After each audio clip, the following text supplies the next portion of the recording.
Public beliefs, what do we think happens? Death. It's the ultimate unknown. Surveys reveal that a majority of people believe in some form of life after death.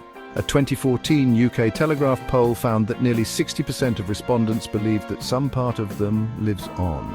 A 2015 US Pew Research poll revealed that 72% of Americans believe in heaven as a reward for a good life. The same poll found that 54% believe in hell as a destination for the wicked.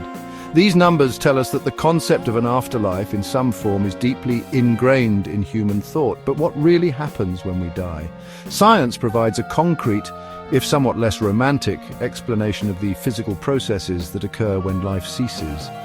Philosophy and religion offer a range of perspectives on the nature of the soul and the possibility of an afterlife. Near-death experiences, or NDEs, offer a tantalizing, albeit controversial, glimpse into what may lie beyond the veil. While science struggles to explain these phenomena, the accounts of those who have experienced them are remarkably consistent. Whether these experiences are evidence of an afterlife or simply the result of a brain struggling to comprehend its own demise remains a subject of debate. For in the absence of definitive proof, we are free to explore the full spectrum of possibilities and find meaning in our own beliefs. The end of us, defining physical death. For centuries, death was a simpler concept. If your heart stopped beating and you stopped breathing, you were considered dead. But medical advancements have muddied the waters, making the definition of death more complex. Today, doctors look for the irreversible cessation of all brain function, including brainstem activity, to declare death. This standard, known as brain death, recognizes that the brain is the command center of the body. Once the brain ceases to function, the body can no longer sustain itself. The intricate systems that kept us alive begin to shut down one by one. Even in death, the body continues to change. Understanding these processes can help us appreciate the impermanence of the physical body and the remarkable transformations that occur after death. The clock ticks. Physical changes after death.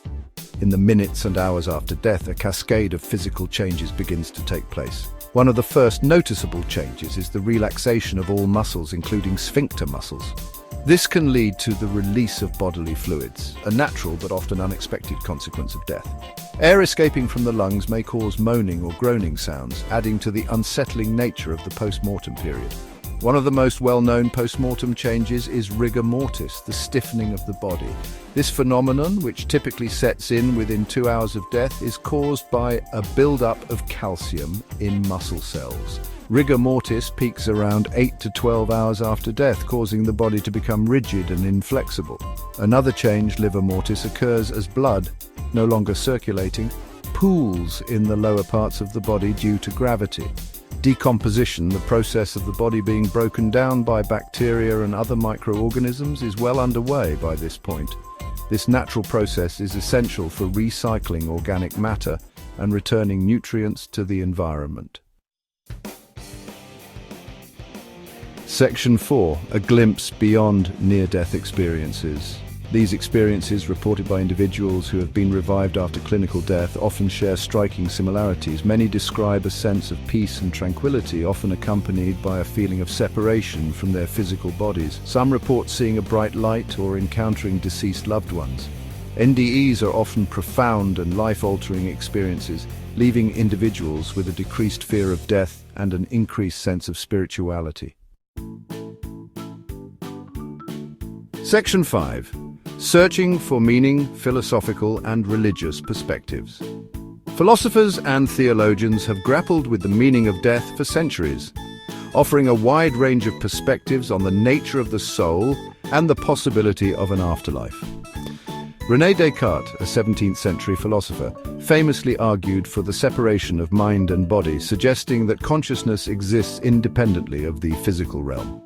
Friedrich Nietzsche, a 19th century philosopher, offered a contrasting view with his concept of eternal recurrence.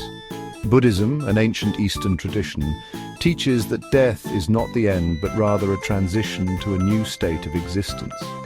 Central to Buddhist thought is the concept of reincarnation, the idea that We are reborn into new lives based on our karma or actions in previous lives. The ultimate goal in Buddhism is to escape the cycle of birth, death, and rebirth through enlightenment, achieving a state of liberation known as nirvana. Ultimately, the meaning we find in death is deeply personal, shaped by our individual beliefs, experiences, and values.